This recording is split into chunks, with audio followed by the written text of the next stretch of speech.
ان الحمد للہ نحمده ونستعینه ونستغفره ونعوذ باللہ من شرور انفسنا ومن سیئات اعمالنا من يهده اللہ فلا مضل له ومن يضلل فلا هادی له واشهد ان لا الہ الا اللہ وحدہ لا شریک له واشهد ان محمدا عبده ورسوله اما بعد فان خیر الحدیث کتاب اللہ وخیر الہدی ہدی محمد صلی اللہ علیہ وآلہ وسلم وشر الامور محدثاتها وكل محدثة بدعة وكل بدعة ضلالة وكل ضلالة في النار. اعوذ باللہ السمیع العلیم من الشیطان الرجیم من ہمزہ ونفخہ ونفثہ. بسم اللہ الرحمن الرحیم. رب اشرح لی صدری ویسر لی امری واحلل عقدۃ من لسانی یفقہوا قولی. بسم اللہ الرحمن الرحیم. ان اللہ وملائکتہ یصلون علی النبی یا ایہا الذین آمنوا صلوا علیہ وسلموا تسلیما. اللہم صل علی محمد وعلی آل محمد کما صلیت علی ابراہیم وعلی آل ابراہیم انک حمید مجید. اللہم بارک علی محمد وعلی آل محمد کما بارکت علی ابراہیم وعلی آل ابراہیم انک حمید مجید. اللہم ربنا آتنا فی الدنیا حسنۃ وفی الآخرۃ حسنۃ وقنا عذاب النار. لا الہ الا انت سبحانک انی کنت من الظالمین. ربنا آتنا من لدنک رحمۃ وہیئ لنا من امرنا رشدا. حسبنا اللہ ونعم الوکیل. لا حول ولا قوة الا باللہ العلی العظیم. یا حی یا قیوم برحمتک استغیث اصلح لی شأنی کلہ ولا تکلنی الی نفسی طرفۃ عین. آمین. الحمدللہ آج 30 جون 2019 کو سنڈے کے دن قرآن کلاس نمبر 331 میں 331 نمبر میں ہم پارہ نمبر 29 کو کنکلوڈ کرنے جا رہے ہیں. آخری صورت ہے صورت نمبر 77 پارہ نمبر 29 کی سورۃ المرسلات. میرے بھائیوں یہ بھی مکی صورت ہے. 29ویں پارے کا آغاز مکی صورت سے ہوا. اب کانٹینیوس اینڈ تک آلموسٹ چند ایک صورتوں پہ اختلاف ہے. ساری صورتیں ہی مکی صورتیں ہیں اور مکی صورتوں کا مرکزی ٹاپک انذار ہے، یعنی ڈر سنانا آخرت کے دن کا کہ تمہیں مر کے اپنے رب کے حضور پیش ہونا ہے، اپنے کیے ہوئے اعمال کا جواب دہ ہونا ہے. تمام انبیاء کرام دنیا میں اسی لیے آئے کہ لوگوں کو خبردار کریں کہ انسان خود سے پیدا نہیں ہوئے بلکہ کسی کی مرضی سے پیدا ہوئے ہیں، اور وہ ہستی جس نے انسان کو اس کی مرضی کے بغیر پیدا کیا ہے، اگر وہ انسان اس کی مرضی پہ نہیں چلے گا تو وہ اس کے ساتھ کچھ بھی کرنے پر قادر ہے. زمین و آسمان کی ساری مخلوقات مل کے پھر اس شخص کو اس ہستی سے چھڑوا نہیں سکتی اگر وہ ہستی اس کے اوپر گرفت فرمائے. میرے بھائیوں یہ جو صورتیں ہیں یہ قرآن حکیم کی ابتدا میں جو صورتیں مکی صورتیں نازل ہوئیں ان میں سے ہیں. اگرچہ مصحف کی ترتیب میں پارہ نمبر 30 بالکل اینڈ پہ آتا ہے، لیکن ترتیب نزولی کے اعتبار سے یہ وہ صورتیں ہیں جو قرآن حکیم میں بالکل شروع میں نازل ہوئیں. اسی لیے ان کی آیات چھوٹی چھوٹی ہیں، فلو ان کا تیز ہے. عربی لنگوسٹک کا شاہکار ہیں یہ صورتیں، اور ان میں آپ کو ردم بھی بہت زبردست ملے گا. اور بالکل مختصر صورتوں کے اندر بڑے جامع مضامین ہیں، اور پھر وہ مضامین جا کے مدنی صورتوں میں کھلے تھے. قرآن حکیم کا 2/3 حصہ مکی صورتوں پر مشتمل ہے اور 1/3 حصہ مدنی صورتوں پہ. تو یہ مکی صورتیں اس اعتبار سے بڑی اہم ہیں، عقیدہ توحید کے اعتبار سے، عقیدہ آخرت کے اعتبار سے، اور دنیا کی بے رغبتی کے اعتبار سے، قیامت کے دن کی جواب دہی کے اعتبار سے، اب یہ آپ صورت دیکھیں گے، اس صورت کے اندر اللہ تبارک و تعالیٰ نے آخرت کے دن کا منظر کھینچا ہے، قیامت کس طرح برپا ہوگی، قیامت والے دن کس طرح دو بڑے گروہ بنیں گے، اللہ کے ماننے والے اور اللہ کے نہ ماننے والے، یعنی اس کی اطاعت اختیار کرنے والے اور اس کی نافرمانی کرنے والے، ان کے ساتھ پھر کیا ہوگا۔ لیکن ایمفسائز ایک بات کے اوپر بار بار اس صورت کے اندر ہوا ہے۔ اس صورت کی کل آیات 50 ہیں، لیکن مختصر آیات ہیں، چھوٹی چھوٹی۔ ان 50 میں سے بھی 10 آیات ایسی ہیں جو ایک ہی آیت بار بار ریپیٹ ہوئی ہے۔ اعوذ باللہ من الشیطان الرجیم، ویل یومئذ للمکذبین، ہلاکت ہے اس دن ان لوگوں کے لیے جو اللہ تعالیٰ کی وحی کو جھٹلانے والے لوگ ہیں، چاہے عقیدے میں جھٹلا دیں چاہے اعمال میں۔ عقیدے میں تو ہم مسلمانوں میں سے کوئی نہیں جھٹلاتا، لیکن پریکٹیکلی اعمال میں جھٹلا رہے۔ یہ آیت ترجیح ہے، آیت ترجیح یعنی بار بار ریپیٹ ہوئی ہے، ریپیٹیشن کے ساتھ 10 دفعہ اس صورت میں یہ آیت ریپیٹ ہوگی، جس طرح کہ قرآن حکیم میں سورہ الرحمن میں ایک آیت فَبِأَيِّ آلَاءِ رَبِّكُمَا تُكَذِّبَانِ، اے جنو انس کے دو بھاری گروہ ہو، تم اپنے رب کی کون کون سی نعمتوں کو جھٹلاؤ گے۔ یہ آیت مبارکہ سورۃ الرحمن کی آیت نمبر یعنی سورہ رحمان کے اندر 31 ٹائمز یہ آیت ریپیٹ ہوئی ہے۔ اسی طریقے سے ایک اور آیت ترجیح ہے سورۃ القمر کے اندر، وَلَقَدْ يَسَّرْنَا الْقُرْآنَ لِلذِّكْرِ فَهَلْ مِن مُدَّكِرٍ، اور بے شک ہم نے قرآن کو نصیحت کے لیے آسان کر دیا ہے، تو ہے کوئی اس سے نصیحت حاصل کرنے والا۔ یہ آیت سورۃ القمر میں کم از کم 4 دفعہ ریپیٹ ہوئی ہے، 4 دفعہ۔ سورہ رحمان میں وہ آیت 31 دفعہ، اور اس صورت میں یہ آیت وَيْلٌ يَوْمَئِذٍ لِّلْمُكَذِّبِينَ یہ آیت 10 دفعہ ریپیٹ ہوئی ہے۔ ملک صاحب ان کو جگہ دیں نا، آپ نیچے بیٹھتے ہیں۔ جو لوگ پرماننٹ ممبر ہیں، جب کوئی مہمان آتا ہے تو یہ پروٹوکول ہے، آپ مہمان کے لیے جگہ کھلی کر دیا کریں، مجھے بتانے کی ضرورت نہ پڑے۔ اعوذ باللہ من الشیطان الرجیم، بسم اللہ الرحمن الرحیم۔ والمرسلات عرفا، قسم ہے ان ہواؤں کی کہ جو پے در پے بھیجی جاتی ہیں۔ رسولوں کے لیے بھی لفظ مرسل استعمال ہوتا ہے کیونکہ اللہ کی طرف سے وہ بھیجے گئے ہوتے ہیں۔ تو اللہ تعالیٰ نے ان ہواؤں کی قسم یاد فرمائی ہے جو کہ بھیجی جاتی ہیں۔ ہوا جب چلتی ہے گرمیوں کے موسم میں ایک خوشخبری کے ساتھ، بارش کی خوشخبری کے ساتھ بھی آتی ہے، لیکن کچھ ایسی ہوائیں ہوتی ہیں جو خوشخبری کے ساتھ نہیں آتی ہیں بلکہ اپنے ساتھ تلخ حقائق لے کر آتی ہیں، ان کی بھی قسم یاد فرمائی ہے۔ فالعاصفات عصفا، ان ہواؤں کی قسم بھی کہ جو تند و تیز ہے، ہوائی جھکڑ، جس طرح آج کل بھی آپ کو پتہ ہے امریکہ کے اندر ٹورنیڈوز چلتے ہیں، وہ ایک ایک ٹورنیڈو جو ہے وہ بلینز آف ڈالر کا نقصان کر کے چلا جاتا ہے، چھتوں سمیت مکانوں کو اٹھا کے پھینک دیتا ہے۔ یعنی وہ ہوائی بگولے جب پھرتے ہیں تو وہ بالکل سفایا کر جاتے ہیں۔ ہمارے ملکوں میں اس لیول کے اس طرح ہوائی جھکڑ نہیں آتے ہیں۔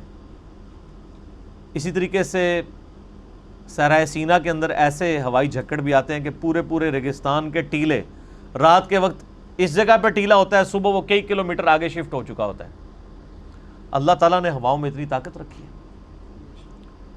تو ان ہواؤں کی قسم، والناشرات نشرا، اور ان کی قسم جو بادلوں کو پھیلانے والی ہیں، یعنی یہی ہوائیں جو ہیں یہ بادلوں کو لے کے چلتی ہیں۔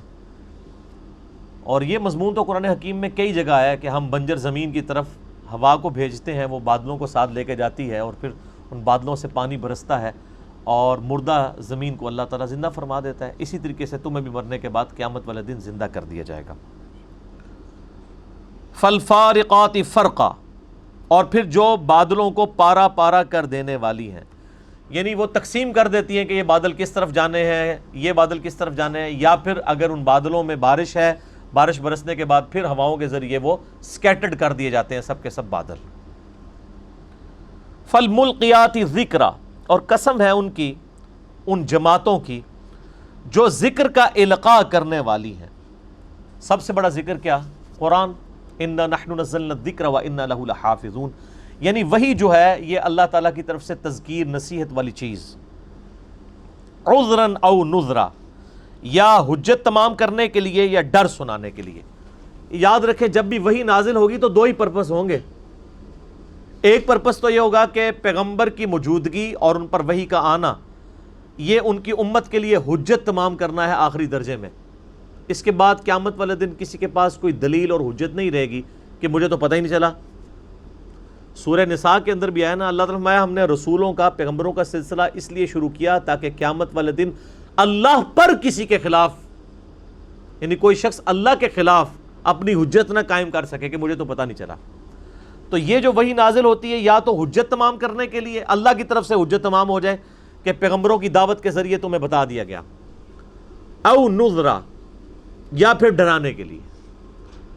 ظاہر ہے کہ پھر جب حجت تمام کی جائے تو اس کے بعد پھر ڈرایا جائے گا کہ جو اس کے اوپر چلے گا وحی کا تابع ہوگا، قیامت والے دن اس کا انجام انبیاء کرام علیہ السلام شہداء کے ساتھ، صدیقین کے ساتھ، نیکوکاروں کے ساتھ ہوگا، اور جو انبیاء کرام کے نافرمان ہوں گے پھر ان کا حشر جو ہے وہ فرعون کے ساتھ، حامان کے ساتھ، اس طرح کے لوگوں کے ساتھ ہوگا، والعیاذ باللہ تعالی۔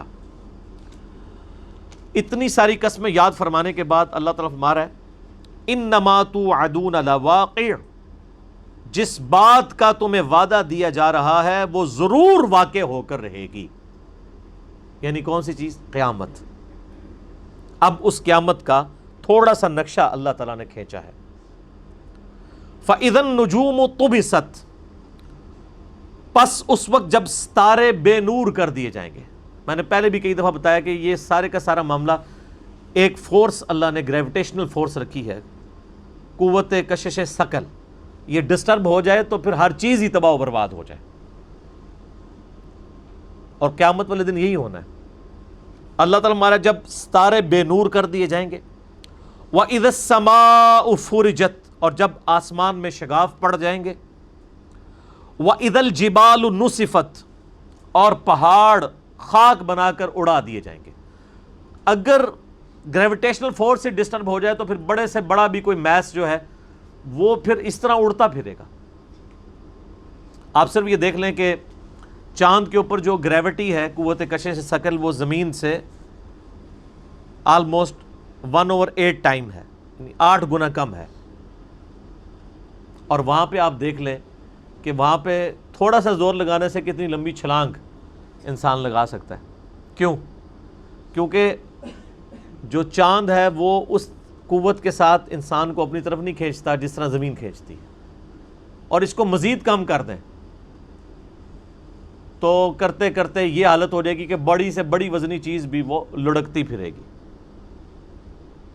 اسی لیے آپ خلا میں دیکھیں اتنی بڑی بڑے اجسام ہیں، ان کو ایک انسان بھی تھوڑا سا دھکا دے کے ادھر سے ادھر کر سکتا ہے، کیونکہ ویٹ لیس ہے۔ گریویٹیشنل فورس کا ایفیکٹ وہاں پہ کم ہو جاتا ہے، اور جب یہ فورس بالکل ختم کر دی جائے پھر پہاڑ جو ہے ظاہر اڑتے پھریں گے۔ وَإِذَا الرُّسُلُ أُقِّتَتْ، اور جب رسولوں کو وقت مقررہ پر اکٹھا کیا جائے گا۔ لِأَيِّ يَوْمٍ أُجِّلَتْ، تمہیں علم ہے کہ کس دن کے لیے یہ معاملہ تمہارا ملتوی کیا جا رہا ہے؟ لِيَوْمِ الْفَصْلِ، فیصلے کے دن کے لیے۔ یعنی اس کے اندر دھمکی ہے کہ اگر دنیا میں پیغمبروں کا انکار کرنے کے سبب فوراً عذاب نہیں آ رہا تو یہ نہ سمجھو کہ عذاب نہیں آئے گا۔ اگر یہ عذاب ڈیلے ہو رہا ہے، ایک تو وہ عذاب ہے جو بخاری اور مسلم میں حدیث ہے کہ جو مر گیا اس کی قیامت قائم ہو گئی، اور بڑا حساب تو قیامت کے دن ہونا ہے۔ تو یہ اگر دنیا کی زندگی میں اللہ تعالیٰ کسی کو ڈھیل دیتا ہے تو یہ نہ سمجھے کہ اس کی پکڑ نہیں ہے، قیامت کے دن، فیصلے کے دن اس کی پھر پکڑ ہوگی۔ تو یہ جو دنیا میں ڈھیل دی جا رہی ہے، یہ معاملہ ملتوی کیا جا رہا ہے کس لیے؟ لیوم الفصل، فیصلے کے دن کے لیے۔ وما ادراک ما یوم الفصل، اور اے مخاطب تو کیا جانے کہ وہ فیصلے کا دن کیا ہے۔ ویل یومئذ للمکذبین، ایک جملے کے اندر قیامت مضمر ہے، کوئی ڈیٹیل نہیں بتائی، کوئی اس کی تاریخ نہیں بتائی، ایک جملہ بول دیا کہ تمہیں پتہ ہے کہ وہ فیصلے کا دن کیا ہے؟ یہاں پہ تو یہ بھی ہو سکتا تھا کہ وہ فیصلے کا دن ہے جب تمہیں جنت میں کی سیر کروائی جائے گی. نہیں، قرآن حکیم کا جو ڈومیننٹ پورشن ہے وہ تذکیر ہے، انذار ہے. تبشیر تو بڑا تھوڑا پورشن ہے، بشارت والا پورشن تھوڑا ہے، انذار والا زیادہ ہے، ڈرانے والا. تو یہاں پہ بھی جب قیامت کا دن کا ذکر آیا تو ہونا تو یہ چاہیے تھا کہ بات ہوتی کہ جنتیوں کو جنت کی سیر کروائی جائے گی. نہیں، سٹارٹ کس بات سے ہوا؟ وَيْلٌ يَوْمَئِذٍ لِّلْمُكَذِّبِينَ. تباہی ہوگی اس روز جھٹلانے والوں کے لیے جنہوں نے دنیا میں پیغمبروں کی دعوت کو عقیدے میں جھٹلایا یا عمل میں، ان کے لیے بربادی ہو گئی. بولے اعوذ باللہ تعالی. اللہم اجرنا من النار، اللہم اجرنا من النار، اللہم اجرنا من النار. اللہم من احییتہ منا فاحیہ علی الاسلام ومن توفیتہ منا فتوفہ علی الایمان وصلی اللہ علی النبی الکریم. بخاری مسلم میں حدیث ہے، نبی علیہ السلام ایون جب نماز بھی پڑھ رہے ہوتے ہیں نا، اس دوران اگر آیات آتی آخرت کے ڈر سے ریلیٹڈ تو آپ نماز کے دوران بھی اللہ کی طرف متوجہ ہو کر دعائیں شروع کر دیتے تھے.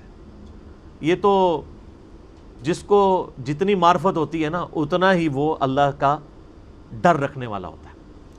جو ہم پنجابی میں کہتے ہیں نا کہ عقل نہ ہوئے تے موجیں ہی موجاں، عقل ہوئے تے سوچیں ہی سوچاں. صحیح بخاری میں حدیث ہے، آپ صلی اللہ علیہ وآلہ وسلم ایک چوراہے سے گزرے، وہاں پہ کچھ اصحاب آپس میں گفتگو کرتے ہوئے ہنسی مذاق کر رہے تھے اور اس کی وجہ سے ہنس رہے تھے، جائز ہے. آپ تھوڑی دیر کے لیے رکے اور آپ نے فرمایا جو کچھ میں جانتا ہوں اگر تم جانتے ہوتے تو بہت کم ہنسا کرتے، زیادہ رویا کرتے. تو ہمارا تو کوئی دور دور تک معاملہ ہی نہیں ہے.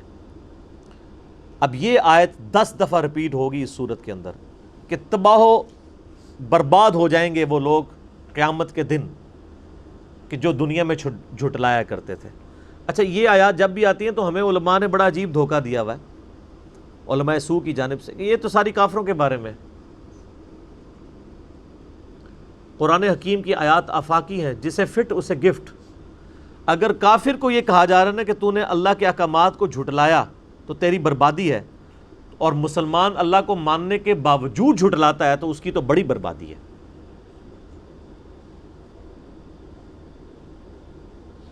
ایک حدیث ہی کافی ہے اس کو کور کرنے کے لیے. صحیح مسلم میں حدیث ہے، انٹرنیشنل نمبر کے مطابق 246 کتاب الایمان چیپٹر میں، کہ بندے کے ایمان اور شرک کے درمیان فرق نماز ہے. اور جامعہ ترمذی میں حدیث ہے، جس نے جان بوجھ کے نماز چھوڑی گویا اس نے کفر کیا. اور ترمذی میں عبداللہ ابن شفیق تابعی رحمہ اللہ کہتے ہیں کہ میں نے صحابہ کرام کو اپنی زندگی میں تکفیر کرتے ہوئے پایا ہے صرف ان لوگوں کی جو تارک الصلاح ہے. صحابہ کرام نماز نہ پڑھنے والے کو کافر سمجھا کرتے تھے. پاکستان کے شناختی کارڈ میں بے نمازی بھی مسلمان ہے، اس کا نکاح بھی ہو جاتا ہے، مر جائے گا تو جنازہ بھی پڑھ دیں گے. اللہ کے ہاں یہ کرائٹیریا نہیں ہے. بربادی ہے اس دن ان لوگوں کے لیے جو جھٹلایا کرتے تھے، خواہ اپنے عمل میں خواہ اپنے عقیدے میں. اب یہ آیت اس صورت میں 10 دفعہ ریپیٹ ہوگی. آیت ترجیح سے کہا جاتا ہے، جس طرح سورہ رحمان میں 31 دفعہ آیا ہے، 31 ٹائمز فَبِأَيِّ آلَاءِ رَبِّكُمَا تُكَذِّبَانِ. اور سورۃ القمر میں 4 دفعہ آیا ہے وَلَقَدْ يَسَّرْنَا الْقُرْآنَ لِلذِّكْرِ فَهَلْ مِن مُدَّكِرٍ. بالکل اسی پیٹرن پہ یہ آیت 10 دفعہ ریپیٹ ہو رہی ہے، وَيْلٌ يَوْمَئِذٍ لِّلْمُكَذِّبِينَ. أَلَمْ نُهْلِكِ الْأَوَّلِينَ. کیا ہم نے ان سے پہلے جو نافرمان لوگ تھے ان کو ہلاک نہیں کر دیا؟ ثم نتبعهم الآخرین. پھر ہم نے ان کے پیچھے پیچھے بھیج دیے بعد میں آنے والے. کذالک نفعل بالمجرمین. ہم مجرموں کے ساتھ ایسا ہی سلوک کیا کرتے ہیں. ویل یومئذ للمکذبین. تباہی اور بربادی ہے ان لوگوں کے لیے جو جھٹلانے والے ہیں. قیامت والے دن ان کے لیے تباہی ہے. اچھا، صحیح حدیث کے اندر یہ بھی ملتا ہے کہ یہ جو ویل ہے نا، یہ ایک جہنم کی وادی کا نام بھی ہے. تو اس کانٹیکسٹ میں پھر اس کا ترجمہ بنے گا کہ اس دن وہ جہنم کی گھاٹی ان کا مقدر ہوگی جھٹلانے والوں کے لیے. اور حدیث کے الفاظ ہیں کہ یہ گھاٹی ایسی ہے جس کی سختی سے خود جہنم بھی پناہ مانگتی ہے۔ اللہم اجرنا من النار، اللہم اجرنا من النار، اللہم اجرنا من النار، آمین۔ اللہ تعالیٰ ہمارے کہ ہم نے کیا کفار مکہ سے پہلے پیغمبروں کا انکار کرنے والے تباہ و برباد نہیں کیے؟ اور کفار مکہ جو ہے نا وہ اپنی تجارت کے دوران جب شام کی طرف سفر کرتے تھے تو ان بستیوں کے کھنڈرات سے گزرا کرتے تھے، قوم عاد اور قوم سمود کی جو بستیاں اللہ نے تباہ و برباد کر دیں۔ ابھی بھی آپ اگر یوٹیوب پہ چلے جائیں، قرآن حکیم کے تاریخی مقامات، انڈیا کے 2 پروفیسرز ہیں، انہوں نے فزیکلی وہ ویڈیوز میں ساری جگہ فلمائی ہیں جہاں پہ قوم عاد اور قوم سمود آباد تھیں۔ ان کے گھر بھی آج بڑے بڑے، جس طرح وہ پہاڑوں کو کاٹ کے ان میں بنایا کرتے تھے گھر، جو قرآن حکیم میں بھی سورہ ہود کے اندر ڈیٹیل کے ساتھ ذکر آتا ہے، وہ آج بھی اس طریقے سے گھر موجود ہیں، لیکن گھروں میں مکین نہیں ہے، سب تباہ و برباد کر دیے گئے۔ ایون ان کے ڈھانچے بھی دریافت ہوئے ہیں بڑے بڑے قدوں والے، جو قرآن حکیم میں آتا ہے نا کہ وہ جب ان کے اوپر 7 دن تک، 8 دن اور 7 راتوں تک مسلسل جب ان کے اوپر اللہ تعالیٰ نے تیز ہوائی جھکڑ بھیجا تو وہ اس طریقے سے مر گئے گویا کہ وہ کھجور کے تنے ہیں جو زمین کے اوپر پڑے ہوئے ہیں، اتنے بڑے بڑے قد والے۔ ان کے ڈھانچے آپ گوگل میں جا کے سرچ کریں تو آپ کو مل جائیں گے۔ یعنی ایک عام آدمی ان کے پاس کھڑا ہو تو وہ لگتا ہے کہ بس ان کے کندھے کے پاس اتنا سا بندہ ہی کھڑا ہوا ہے، اتنے بڑے بڑے ان کے قد تھے۔ تو تباہ و برباد کر دیا اللہ نے۔ تو اللہ تعالیٰ فرمایا کہ کیا ہم نے اگلوں کو برباد نہیں کیا اور پھر ہم نے اس کی جگہ نئی پھر نسل پیدا کر دی؟ اسی طریقے سے ہم مجرمین کے ساتھ کیا کرتے ہیں۔ اچھا، یہ عجیب معاملہ ہے، جب بھی اللہ تعالیٰ نے دنیا میں کسی پیغمبر کو مبعوث کیا ہے نا تو ہمیشہ 2 پارٹیاں بنی ہیں، بڑی بڑی 2 پارٹیاں، ایک پیغمبروں کے ماننے والے، ایک نہ ماننے والے، کافر اور مسلم۔ منافقین کو بھی آپ کافروں میں ہی داخل کر لیں کیونکہ وہ اوپر سے اسلام کا لبادہ اوڑے ہوتے تھے، اندر سے تو اللہ کے حضور تو وہ کافر تھے۔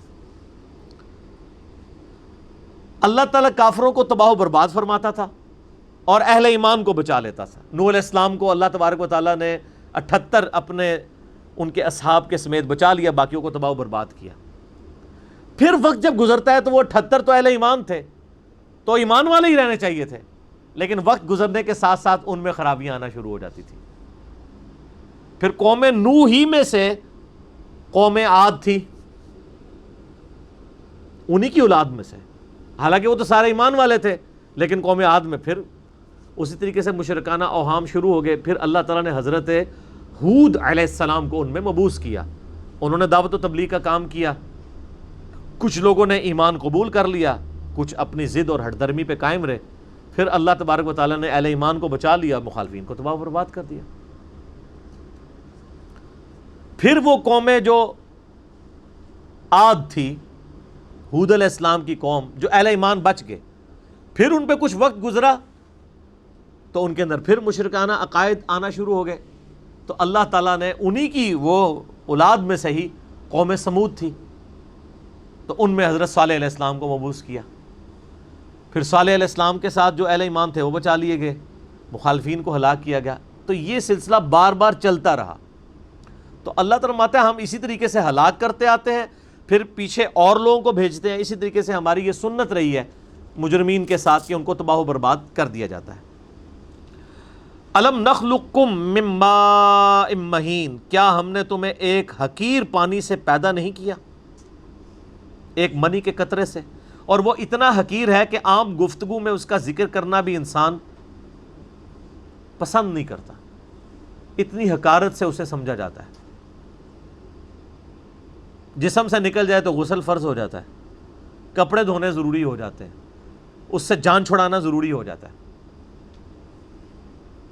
اسی کے اندر اللہ تعالیٰ نے انسان کی اوقات رکھ دی ہے کہ انسان کبھی اپنی پیدائش کے اوپر غور کرے تو کبھی اس کے اندر اکڑ نہیں آ سکتی۔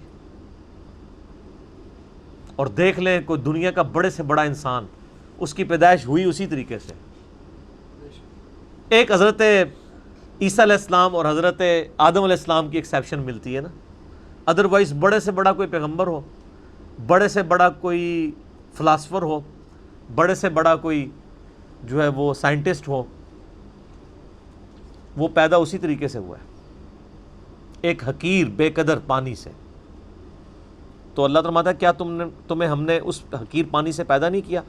فجعلناہ فی قرار مکین، پھر ہم نے اسے رکھ دیا ایک محفوظ جگہ، رحم مادر میں، ماں کے پیٹ کے اندر بڑی مضبوط جگہ، 3 یعنی پرتوں کے اندر اللہ تعالیٰ نے اسے محفوظ کیا، ایک جنین کی فارم میں، ایک ایمبریو کی فارم میں، پھر اس کے اندر اللہ تعالیٰ نے جس طریقے سے نقش و نگاری فرمائی ہے وہ تو نہ ماں کو پتہ ہوتا ہے نہ باپ کو پتہ ہوتا ہے، ٹھیک ہے، ماں باپ ویسے عزت اویل کرتے رہے، وہ تو بیچارے ذریعے ہیں، صرف کرنے والا تو اللہ ہے، نہ باپ کو پتہ ہوتا ہے کہ کیا ہوا، نہ ماں کو پتہ ہوتا ہے کہ کیا ہوا۔ الی قدر معلوم، ایک معین مدت تک کے لیے، فقدرنا، تو ہم نے ایک اندازہ ٹھہرایا، فنعم القادرون، تو کتنے ہی بہتر ہم اندازہ ٹھہرانے والے ہیں، ویل یومئذ للمکذبین، لیکن یاد رکھنا یہ جو ہم نے پیدا کیا اور دنیا میں بھیج دیا، یہ اسی طریقے سے تمہیں چھوڑ نہیں دیا، سیریس کریشن ہو تم اللہ کی، اس نے تمہیں کسی مقصد کے لیے پیدا کیا ہے، اور اس میں ہی قیامت مضمر ایسی جملے میں کہ ویل یومئذ للمکذبین، اب جو پھر رب کو ریسپانس نہیں کرے گا اس کے لیے تباہ و بربادی ہے پھر قیامت والے دن۔ تو یہ اللہ تعالیٰ نے ایک انسان کو اس کی اوقات یاد کروائی ہے کہ تیری کوئی حیثیت نہیں تھی، اللہ تعالیٰ نے تجھے ایک بے قدر پانی سے پیدا کیا، 2 دفعہ تجھے شرمگاہ سے گزارا، اس کے بعد پوری زندگی انسان پخانے اور بدبو کا بوجھ اٹھائے پھرتا ہے، جب تک باہر نہ نکال لے اسے سکون نہیں آتا، اور باہر وہ سب کے سامنے نکال بھی نہیں سکتا، پردے میں جانا پڑتا ہے، اور مرنے کے بعد گل سڑ کے ہڈیاں بن جائے گا، یہ اس کی پوری اوقات ہے۔ کئی ایک بزرگوں کے بارے میں یہ واقعہ آتا ہے، ایون عمر بن عبدالعزیز کے بارے میں بھی آتا ہے کہ وہ ایک دفعہ اکڑ کے چل رہے تھے خلیفہ بننے سے پہلے، بڑی شانہ زندگی تھی ان کی، تو طاؤس تابعی تھے رحمہ اللہ تعالی، جو ابن عباس کے شاگرد ہیں، تو انہوں نے عمر بن عبدالعزیز کو جب اکڑ کے چلتے ہوئے دیکھا نا، یہ امام غزالی نے بھی مکاشفۃ القلوب کے اندر نقل کیا ہے، تو انہوں نے عمر بن عبدالعزیز کو مخاطب کر کے کہا کہ ایسے شخص کو زمین پہ اکڑنے کی کوئی اختیار حاصل نہیں ہونا چاہیے، اس کی کوئی حیثیت نہیں کہ زمین میں اکڑ کے چلے، کہ جو ایک منی کے ناپاک قطرے سے پیدا ہوا ہے اور 2 دفعہ شرمگاہ سے گزارا گیا ہے اور اپنے پیٹ میں پخانے کا بوجھ اٹھائے پھرتا ہے، اور مرنے کے بعد گل سڑ کے ایک مردہ ہوگا، وہ دیکھ لینا فوراً بو پڑنا شروع ہو جاتی ہے، تھوڑی سی لاش کو ڈیلے کرتے ہیں۔ عمر بن عبدالعزیز نے جب یہ بات سنی تو فوراً عاجزی کے ساتھ چلنا شروع ہو گئے، اور ساتھ فرماتے جاتے تھے کہ طاؤس نے مجھے جو نصیحت کی ہے نا، میرے ایک ایک جوڑ کے اوپر اس نے ایسی ضرب لگائی ہے کہ میں نے اس ضرب کو محسوس کیا، لیکن یہ وہی ضرب محسوس کرتا ہے جس کے اندر وہ ایکسیپٹیبلٹی کا مادہ موجود ہو، ورنہ کوئی ڈھیٹ ہو نا، اس کے اوپر سے پورا قرآن بھی گزار دیں اسے کوئی فرق نہیں پڑتا، نصیحت والے کے لیے ایک جملہ بھی کافی ہوتا ہے۔ اسی طرح کا واقعہ حجاج ابن یوسف کے بارے میں ملتا ہے کہ وہ بھی بڑا اکڑ کے چل رہا تھا، اور طاؤس تابعی گزر رہے تھے، تو پیچھے سے کسی نے اناؤنسمنٹ کی کہ بھی راستہ چھوڑ دو، گورنر حجاز آ رہے ہیں، تو طاؤس تو پھر تابعی تھے، ابن عباس کے شاگرد، ان کا تو تزکیہ ہوا تھا، وہ ان بادشاہوں کو کیا سمجھتے تھے، حالانکہ سینکڑوں صحابہ کا قاتل ہے حجاج ابن یوسف، اتنا ظالم شخص تھا۔ امام ترمذی نے جامع ترمذی میں اس کے بارے میں لکھا ہے کہ 1,20,000 لوگ ہیں جس کو اس نے اپنے سامنے قتل کروایا باندھ کے، بے گناہ۔ لیکن جو اللہ والے ہوتے ہیں وہ پھر ان چیزوں کو خاطر میں نہیں لاتے، تو حضرت طاؤس نہیں ہٹے، تو حجاج حیران ہوا کہ یہ کون سا بندہ ہے، ان کے پاس آگے کھڑا ہوا اور کہا کہ تم مجھے جانتے نہیں ہو؟ ان کا میں بڑی اچھی طریقے سے جانتا ہوں، تم ایک ناپاک قطرے کی پیدائش ہو، ایک دفعہ اپنے باپ کی شرمگاہ سے نکلے، دوسری دفعہ اپنی ماں کی شرمگاہ سے نکلے، اور تمہارے پیٹ میں اس وقت پخانے اور بدبو کو تم اٹھائے پھرتے ہو سب کے سامنے، سب کو پتہ ہے، یہ وہ حقائق ہیں جس سے کوئی انکار نہیں کر سکتا، اور مرنے کے بعد تم گل سڑ کے ایک مردے کی فارم میں پڑے ہوگے۔ میں بڑے اچھے طریقے سے تمہیں جانتا ہوں، وہ یہ سمجھ رہے تھے کہ یہ کہے گا کہ تم جو آل امیہ کے جو اتنے بڑے گورنر ہو، انہوں نے کہا میں بڑے اچھے طریقے سے جانتا ہوں۔ تو جس طرح حضرت ابراہیم علیہ السلام کی گفتگو سن کے وہ بادشاہ جو ہے ششدر رہ گیا تھا نا، اسے کوئی بات ہی نہیں آئی تھی، حجاج ابن یوسف کی بھی زبان بند ہو گئی کہ اس طریقے سے بھی مجھے کوئی جواب دے سکتا ہے، اور وہ خاموش ہو کے وہاں سے چلا گیا۔ سر ان لوگوں کی تربیت قرآن سے ہوئی تھی، یہ جو جملے بولا کرتے تھے نا وہ قرآن سے ہی بولا کرتے تھے نا، قرآن یہی تو بات کر رہا ہے۔ ہمیں واقعات یاد رہتے ہیں لیکن قرآن تو ہم نے پڑھنا نہیں ہوتا، قرآن یہی تو بات کر رہا ہے۔ الم نجعل الارض کفاتا، کیا ہم نے زمین کو سمیٹنے والا نہیں بنا دیا؟ احیاء و امواتا، زندوں کو بھی سمیٹ لیتی ہے اور مردوں کو بھی۔ یہ زمین اللہ نے کیا چیز بنائی ہے جی؟ قرآن حکیم میں آتا ہے نا کہ اسی زمین سے تمہیں ہم نے اگایا، اسی کی خوراک سے پروان چڑھایا، اور پھر اسی میں تمہیں لٹایا جائے گا۔ یہ زمین ہی، اسی لیے دھرتی ماں کا کانسیپٹ بھی آتا ہے نا۔ اور کیسا اللہ تعالیٰ نے اس زمین کو سمیٹنے والا بنایا ہے کہ ہر اعتبار سے انسان کو سمیٹتی ہے، ماں کی آگوش کی طرح بھی، یعنی ہماری ساری خوراک زمین سے آ رہی ہے۔ زمین اگانا بند کر دے، دنیا کی کوئی ٹیکنالوجی آپ کو کتنا عرصہ زندہ رکھ لے گی؟ آپ موبائل فون کھا تو نہیں سکتے، کھانا تو وہی ہے جو زمین کی خوراک سے۔ جو کچھ بھی آپ اینڈ پروڈکٹ اپنا دیکھ رہے ہیں وہ زمین سے ہی اگا ہوا ہے، الٹیمیٹلی ویلیو ایڈیشن کی گئی ہے اس میں، لیکن سٹارٹ وہیں سے ہوا ہے۔ آپ ڈبل روٹی دیکھیں گے تو ظاہر ہے وہ میدے میں سے آئی ہے، میدا آٹے میں سے نکلا ہے، آٹا گندم میں سے، گندم زمین سے۔ کوئی فاسٹ فوڈ دیکھ لیں وہ بھی زمین سے۔ چکن جو آپ کھاتے ہیں یہ بھی زمین سے اگا ہوا ہے، کیونکہ چکن جس خوراک سے پروان چڑھا ہے وہ زمین سے اگی تھی، وہ خوراک نہ ہوتی تو چکن نہ بنتا۔ ہم خود زمین سے اگے ہوئے ہیں۔ آج اگر بھینسوں اور گائے کا دودھ ختم کر دیا جائے، یہ پاؤڈر والا دودھ بھی تو اسی میں سے بن رہا ہوتا ہے، تو انسانیت بڑی نہیں ہو سکتی؟ دودھ کے اوپر ہی بچے بڑے ہوتے ہیں نا، دودھ زمین سے آ رہا ہے کیونکہ بھینس کا چارہ زمین سے آتا ہے۔ تو اللہ تعالیٰ نے زمین کو کیسا بنایا؟ ہماری خوراک کا ذریعہ، اور پھر زندوں اور مردوں دونوں کو سمیٹے ہوئے ہے۔ زندوں کو کیا ہے؟ پلاٹ دیے ہوئے نا جناب، زمین پہ یہ بات ہے نا، وہاں میں تو کوئی نہیں رہ رہا، خلا کے اندر تو کوئی نہیں رہ رہا، اور جب مر جاتے ہیں تب بھی زمین آپ کو سمیٹ لیتی ہے۔ کیسا سمیٹتی ہے؟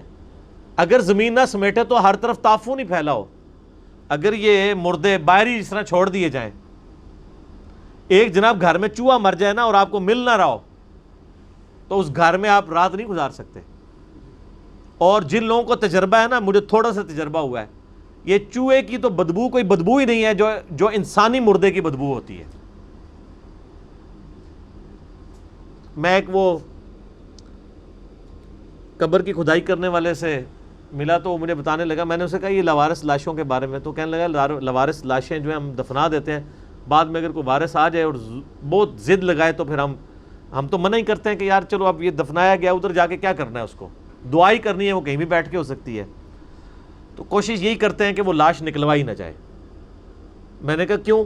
وہ کہتا ہے جی ایک دن پرانی لاش بھی ہو نا تو کہتا ہے آپ کئی 100 فٹ تک بھی وہاں کھڑے نہیں ہو سکتے، جس طرح بدبو اور تعفن اس کا پھیلتا ہے۔ ہوا چلتی ہے تو وہ پورا پھر پھیلتا ہے، اور کہتا ہے یہ تو تعفن ہے نا، جو کیڑے ہوتے ہیں نا اس کے اوپر، وہ لاش نکالیں آپ کیسے؟ تو کہتے ہیں وہ اتنے سپرے لانے پڑتے ہیں، وہ پھر مارتے ہیں، کیڑے سائڈ پہ ہوتے ہیں، پھر لاش نکالتے ہیں۔ تو یہ انسان کی اوقات ہے۔ تو زمین کیسا سمیٹ لیتی ہے؟ ایون لاش اوپر بھی پڑی ہوئی ہو نا، تعفن پھیلے گا، کچھ عرصے بعد بیکٹیریاز اس کے اندر اس کو کھانا شروع کریں گے، ڈی کمپوز ہو جائے گی، اور پھر یہی جانوروں کی لاشیں، انسانوں کی لاشیں، ان کا جو فاسفورس ہے وہ زمین کی زرخیزی کا سبب بن جاتا ہے، کھاد۔ کیسا اللہ نے سلسلہ بنایا ہے۔ تو یہ زمین ایسی ہے، مردوں کو بھی سمیٹے ہوئے ہے، زندوں کو بھی۔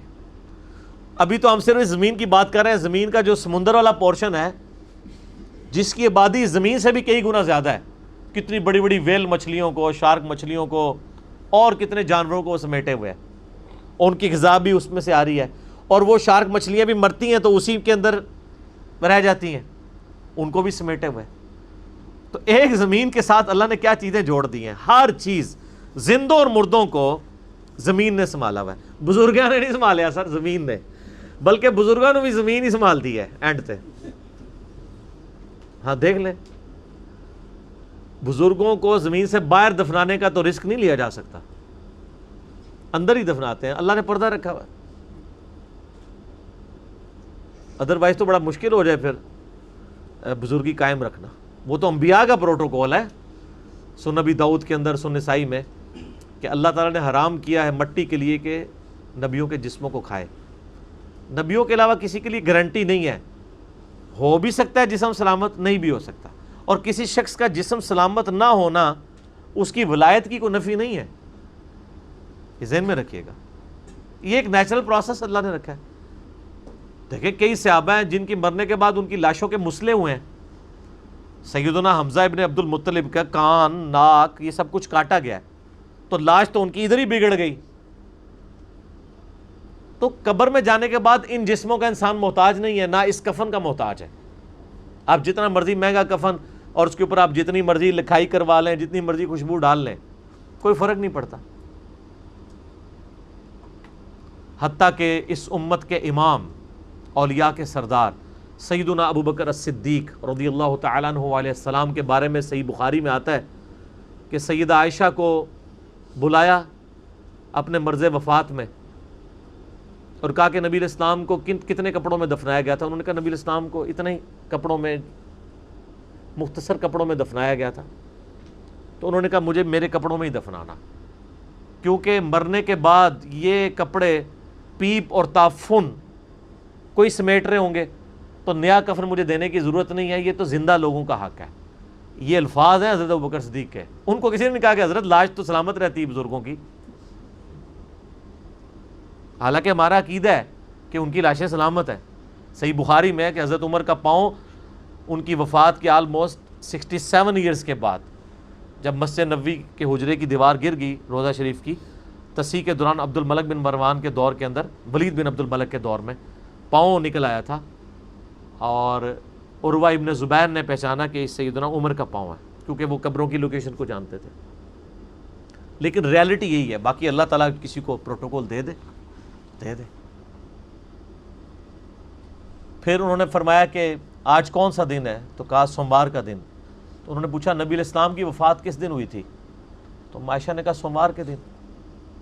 تو ان کا میں اللہ سے امید کرتا ہوں کہ مجھے اللہ تعالیٰ آج کے دن موت دے دے گا، لیکن اللہ کا شکر ہے کہ سوموار کو موت نہیں ہوئی ان کی، علم غیب کی بھی نفی ہو گئی۔ اما عائشہ کہتی ہیں سوموار کو نہیں فوت ہوئے، منگل کو فوت ہوئے، حالانکہ انہوں نے تو امید بھی ظاہر کی تھی، دعا بھی کی تھی۔ اگر خدا نہ خواستہ سوموار کو فوت ہو جاتے ہیں، ان کا دیکھا بزرگ پہلے ہی بتا دیتے ہیں۔ سب سے بڑا بزرگ سیدنا ابوبکر صدیق رضی اللہ تعالیٰ عنہ علیہ السلام، ان کا بھی اندازہ غلط نکلا ہے۔ یہ ہے کتابیں، یہ ہے دین جو کتابوں میں ہے، جو بابوں کا دین ہے وہ پھر الگ سے ہے، کتابوں کا دین۔ اس پہ میرا یوٹیوب پہ ایک کلپ بھی ہے، حضرت ابوبکر صدیق کا علم غیب، تو اس میں نے یہی حدیث بیان کی ہے۔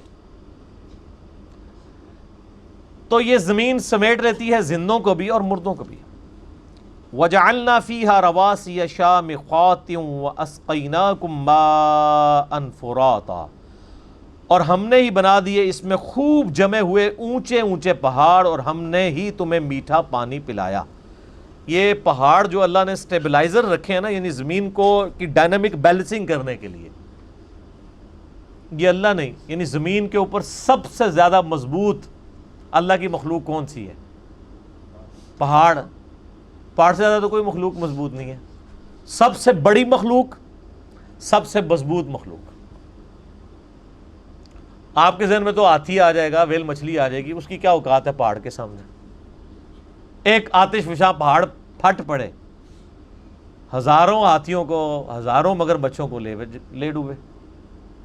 سب سے مضبوط چیز پہاڑ اللہ نے بنایا، اور ہم نے پانی بھی پلا دیا ہے۔ انہی پہاڑوں میں ایسے ریزروائرز اللہ نے رکھ دی ہیں، پورا سال۔ ابھی بھی آپ کشمیر میں ناردرن ایریاز میں چلے جائیں نا، کئی چشمے ہیں جو پورا سال رکتے نہیں ہیں، اتنی سٹوریج ہے پہاڑوں کے اندر کہ وہ جو برف باری ایک باری ہوتی ہے یا بارش پڑی یا برف، اور وہ برف پگھلنے کی وجہ سے وہ جو اس کے اندر ریزروائرز ہیں اس میں سے پانی نکلتا ہے تو پورا سال ہی نکلتا رہتا ہے۔ اتنا پانی سٹور کیا ہوتا ہے پہاڑوں نے، امیجن کریں پورا سال خشک ہی نہ ہو، کو پیچھے کوئی اس کی یعنی کوئی نل جوڑ دی ہے اللہ تعالیٰ نے سمندر کے ساتھ؟ نہیں، وہی سمندروں کا پانی ویپریٹ ہو کے جو گلیشیئرز کی فارم میں سٹور ہوتا ہے وہ اتنا زیادہ ہوتا ہے کہ پورا سال چشمے چلتے رہتے ہیں اور لوگ استعمال کرتے رہتے ہیں۔ اور میٹھا پانی، اللہ تعالیٰ ہمارا میٹھا پانی، میٹھے پانی کی ہمیں تو یہاں جہلم میں رہتے ہوئے تو قدر نہیں ہوگی نا سر۔ جہلم سے آپ بس 150 120-130 کلومیٹر دور چلے جائیں نا پنڈی اسلام آباد میں، اور دیکھ لیں پانی کی کیا صورتحال ہے وہاں پہ۔ فیصل آباد چلے جائیں تو آپ دیکھ لیں میٹھے پانی اور صاف پانی کو لوگ ترس رہے ہیں۔ اور اگر آپ انٹیریئر بلوچستان کے اندر چلے جائیں تو سرکار وہاں تو لوگوں کے لیے ایشو یہ ہے کہ 4-4 5-5 8-8 10-10 کلومیٹر سفر کر کے آج بھی عورتیں مٹی کے مٹکوں میں پانی، صاف پانی نہیں سر، گدلا پانی، لیکن صرف میٹھا ہوتا ہے، مٹیالے کلر کا بھر کے لاتی ہیں پینے کے لیے، اور ہمیں اس نعمت کی قدر ہی نہیں ہے۔ بلکہ یہ جو پوری بیلٹ ہے نا پنڈی سے لے کے لاہور تک، یہ تو ملک ہی کوئی اور ہے، اور باقی پاکستان کوئی اور ملک ہے، یہاں پہ جتنی فیسلٹیز اویلیبل ہیں۔ اس لیے یہاں کے رہنے والوں کو کبھی اندازہ نہیں ہو سکتا کہ باقی ملک کس طرح زندگی گزار رہا ہے۔ دیکھ لیں یہاں ہم جدھر بیٹھے ہوئے ہیں 25-30 فٹ کے اوپر واٹر ٹیبل ہے، جتنا مرضی پانی نکالیں ختم ہی نہیں ہوتا۔ اور اسلام آباد میں چلے جائیں 200-250 فٹ کے اوپر، پھر بھی اکثر جگہ پہ 10 منٹ سے زیادہ موٹر نہیں چلتی تو پانی سارا ختم ہو جاتا ہے۔ پھر آپ 3-4 گھنٹے انتظار کریں گے کہ پانی سیپیج ہو کے جمع ہوگا، پھر آپ نکالیں گے۔ اور آپ کوئٹہ میں چلے جائیں تو واٹر ٹیبل جو ہے وہ 800-900 فٹ کے اوپر جا چکا ہے۔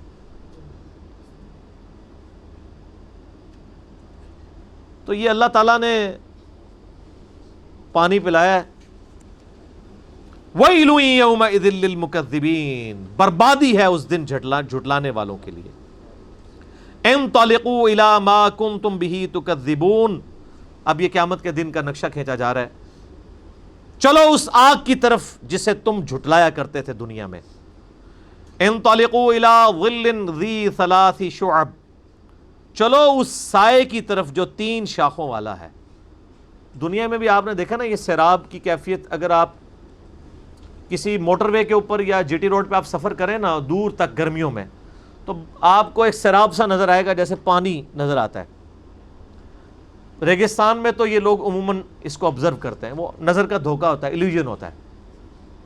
اسی طریقے سے اس تپش کے دن، قیامت کے دن، دور سے ایک سایہ دار جگہ جو 3 حصوں پہ پھیلی ہوئی ہوگی لوگوں کو نظر آئے گی، تو لوگ لپکیں گے اس سائے کی طرف کہ چلو تھوڑی دیر کے لیے سکون حاصل ہو جائے۔ لیکن وہ اللہ تعالیٰ کی طرف سے ایک جنوں سے پنجابی کہنا ہے کڑگا ہوئے گا گھیرنے کے لیے، وہ سایہ نہیں ہوگا۔ ہائے ہائے ہائے، چلو اس سائے کی طرف، تو لوگ چل پڑیں گے کہ چلو ٹھنڈک لیں۔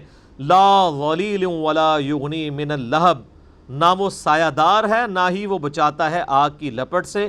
انہا ترمی بشرر کالقصر، بلکہ وہ جہنم پھینک رہی ہے بڑے بڑے انگارے۔ وہ جو ان کو سائے نظر آ رہے ہوں گے وہاں تو بہت بڑے بڑے جہنم کے انگارے۔ اس کو آپ امیجن کر سکتے ہیں، یہ کبھی آپ نے آتش فشاں والکینوز کو کبھی دیکھا کتنے بڑے بڑے ان میں سے شعلے نکلتے ہیں، اور وہ پھر بعد میں سمندروں میں گر کے وہ پتھر بھی بن جاتے ہیں، اور انسانوں پہ گریں تو انسان پگھل جائیں، بڑے بڑے شعلے اٹھتے ہیں جو زمین کے اندر لاوا ہے۔ تو اس طرح بڑے بڑے جہنم جو ہے وہ انگارے پھینک رہی ہوگی۔ کأنہ جمالات صفر، گویا کہ وہ زرد رنگ کے اونٹ ہیں۔ بڑے بڑے انگارے، اور وہ کالقصر، جس طرح کے محل ہوتے ہیں، بڑے بڑے محل ان کے برابر۔ کأنہ جمالات صفر، گویا کہ وہ زرد رنگ کے اونٹ ہیں۔ اب عربیوں کو سمجھانے کے لیے یہی بتانا پڑنا تھا نا کہ جتنا بڑا اونٹ ہوتا ہے نا، اتنے بڑے بڑے تو شعلے ہوں گے اس آگ کے، انگارے۔ دنیا میں آپ چنگاری نکالتے ہیں تو اتنا صحیح ایک شعلہ نکلتا ہے نا، چھوٹی چھوٹی چنگاریاں نکلتی ہیں نا، کہیں بھی آپ پتھروں سے آگ لگائیں یا ماچس سے لگائیں تو چھوٹے چھوٹے ہی اس میں سے انگارے نکلتے ہیں۔ اور اگر اونٹ جتنے، زرد اونٹ، زرد کی مثال اس لیے دی تاکہ اس کے کلر کا بھی اندازہ ہو۔ وَيْلٌ يَوْمَئِذٍ لِّلْمُكَذِّبِينَ، تباہی ہو اس دن جھٹلانے والوں کے لیے۔ هَذَا يَوْمُ لَا يَنطِقُونَ، یوم لا ينطقون، یہ ہے وہ دن جس دن وہ بول نہیں سکیں گے۔ وَلَا يُؤْذَنُ لَهُمْ فَيَعْتَذِرُونَ، نہ انہیں یہ اجازت ہوگی کہ وہ کوئی جھوٹے بہانے، کچھ عذر پیش کر سکیں۔ یہ چرب زبانیاں، لمبی زبان، یہ دنیا میں ہی ہے، آخرت میں کسی کی زبان نہیں چلے گی۔ جتنا مرضی کوئی لمبی زبان والا ہے، اللہ کے سامنے کس کی زبان چل سکتی ہے؟ یہ دنیا میں لمبی زبانیں کیوں چلتی ہیں کہ ہم جو فیکٹس اینڈ فگرز ہیں ان کو چھپانے کے لیے آرگومنٹس کرتے ہیں۔ اللہ کے سامنے کون آرگومنٹ کر سکتا ہے کہ یا اللہ میری یہ مجبوری تھی، اس کی وجہ سے میں نماز نہیں پڑھ سکا؟ اللہ کو کون یہ بتا سکتا ہے؟ یہ دنیا میں کہا جا سکتا ہے جو رزق مانا بھی تو جناب عبادت ہے نا۔ یہ دنیا میں تو سارے ڈنڈیاں آپ مار سکتے ہیں، اللہ تعالیٰ کو کوئی کہانی کروا سکتا ہے؟ اللہ کو تو کوئی کہانی۔ تو اللہ فرماتا ہے کہ ان کو بولنے کی اجازت نہیں ہوگی، اور اس کی تفسیر تو پھر سورہ یاسین میں آتا ہے نا، الیوم نختم علی افواہہم وتکلمنا ایدیہم، ہم ان کے منہوں کے اوپر مور لگا دیں گے، ان کے ہاتھ اور پاؤں، ان سے ہم کلام کریں گے، وہ ان کے کیے ہوئے اعمال کے اوپر گواہ ہوں گے۔ سورہ حمیم میں سجدہ میں آتا ہے کہ انسان اپنی کھال اور اپنے اعضاء سے کہے گا کہ تم تو میرے تھے، تم میرے خلاف بھی گواہی دینا شروع ہو گے، تمہیں کس نے زبان دے دی؟ تو کھال اور انسان کے جسم کے اعضاء بول کر کہیں گے ہمیں اس نے زبان دی ہے جس نے ہر ذی روح کو، ہر زندہ چیز کو زبان دی تھی۔ ان کا عذر قبول نہیں کیا جائے گا۔ وَيْلٌ يَوْمَئِذٍ لِّلْمُكَذِّبِينَ، تباہی ہے اس دن جھٹلانے والوں کے لیے۔ ہذا یوم الفصل، یہ ہے فیصلے کا دن۔ جمعناکم والاولین، جس دن ہم تمہیں بھی جمع کریں گے اور سارے اولین، اگلے جتنے گزر چکے ہیں تمام اگلوں اور پچھلوں کو اس دن جمع کر لیں گے۔ فَإِن كَانَ لَكُمْ كَيْدٌ فَكِيدُونَ، پس اگر تمہارے پاس کوئی چال ہے تو میرے خلاف چل کے دکھاؤ۔ ہائے ہائے ہائے یار، اللہ بڑا ڈاڈا ہے۔ یہ طنز کرنا اور اتنے سخت انداز میں گفتگو کرنا اسی لیے ہے کہ انسان اپنے آپ کو درست کر لے۔ اللہ تعالیٰ پھر قیامت میں فرمائے گا لو جمع ہو گئے، کر لو، آپ کوئی چال ہے تو چل کے بتاؤ۔ اور یہ اللہ کا کتنا کرم ہے کہ یہ جو اس وقت اللہ تعالیٰ کی طرف سے ٹانٹ اور تانا ملنا ہے انسان کو، وہ دنیا میں سنایا جا رہا ہے اور ویڈیو چلائی جا رہی ہے تاکہ اس دن کے آنے سے پہلے پہلے اس ٹانٹ سے، اس تانے سے تم بچ جاؤ۔ یہ اللہ کی کرم نوازی ہے۔ سورۃ المؤمن میں ایک بڑی زبردست آیت ہے، اسی کانٹیکسٹ میں میں اکثر کوٹ کرتا ہوں، میرا یوٹیوب پہ ایک کلپ بھی ہے، کیا اللہ کو بھی تکلیف ہوتی ہے؟ سورۃ المؤمن کے شروع کی آیات میں سے اللہ تعالیٰ فرماتا ہے کہ ہم مجرمین کو جب قیامت والے دن عذاب دیں گے نا، پھر ان سے پوچھیں گے کہ آج تمہیں تکلیف ہو رہی ہے نا، آج اپنی جان سے تم بیزار ہو نا اس تکلیف کی وجہ سے؟ وہ کہیں گے ہاں۔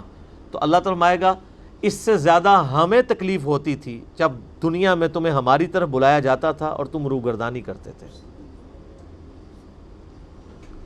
یہ اللہ تعالیٰ کا انداز بتا رہے ہیں، یعنی جس طرح ہم اپنی بھی لینگویج میں ایک بات کرتے ہیں نا، ہوں پتہ لگا ابو بچو جی، یہ کہتے ہیں نا، اب پتہ چلا بچو جی، یہ چھوٹے بچے کہتے ہیں نا۔ تو اللہ تعالیٰ اب پتہ چلا، جب دنیا میں تمہیں ہماری طرف بلایا جاتا تھا تم روگردانی کرتے تھے۔ تو ہمیں اس سے زیادہ تکلیف ہوتی تھی جو آج تمہیں اپنی جان سے ہو رہی ہے۔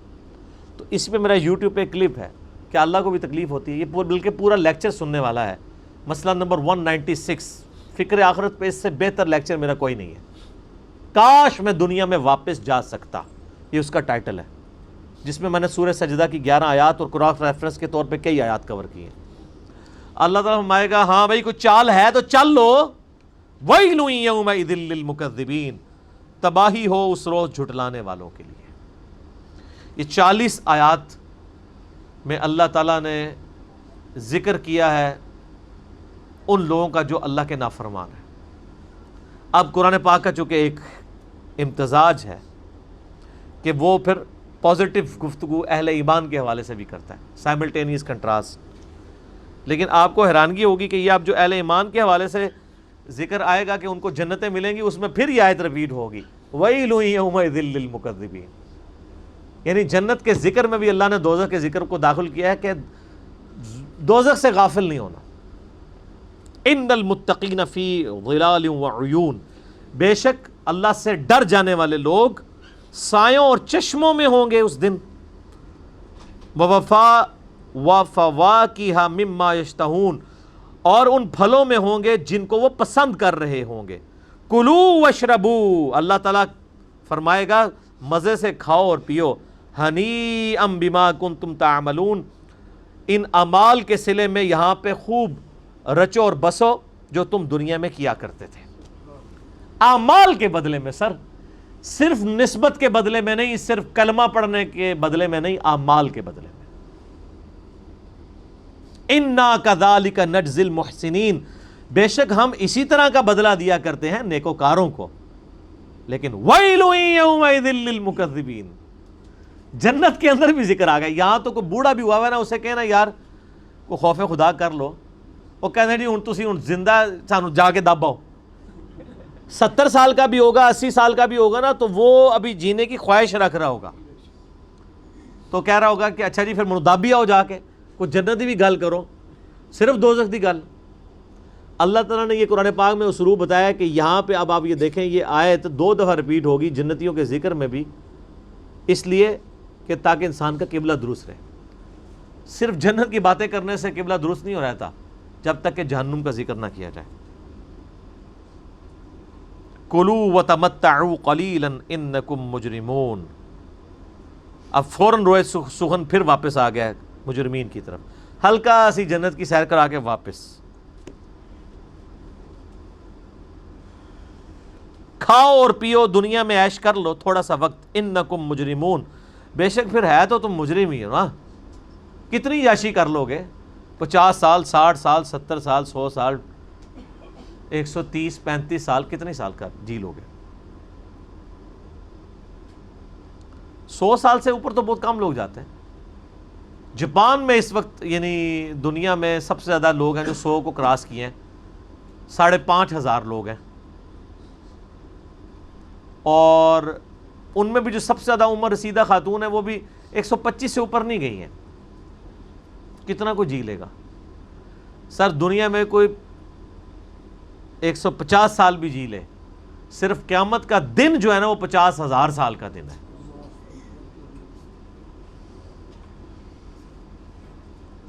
عذاب کی تو بات ہی نہیں ہو رہی، وہ تو کروڑوں اربوں سال کے لیے، صرف قیامت کا دن جو ہے نا وہ 50,000 سال کا دن ہے۔ صرف دنیا میں نافرمانی کے سبب قیامت کا دن ہی عذاب میں کاٹنا پڑ جائے نا تو یہ ان امیجنیبل ہے، 50,000 سال۔ اللہم اجرنا من النار، آمین۔